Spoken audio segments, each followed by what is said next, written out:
L'any 1714, Barcelona va caure en mans de l'exèrcit borbònic i el rei Felip V va abolir les institucions catalanes.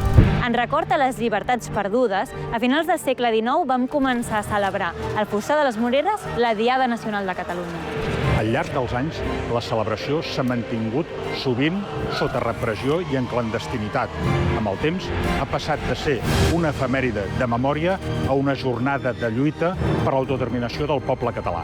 A partir del 2012, l'11 de setembre esdevé el reflex del moviment independentista català, amb mobilitzacions massives que donen la volta al món, mostrant així la majoria social per la independència.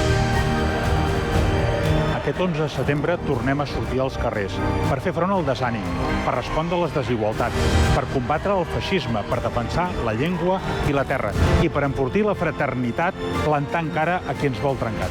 Tornem a teixir complicitat. Perquè tenim més raons que mai, independència. Aquest 11 de setembre no defallim.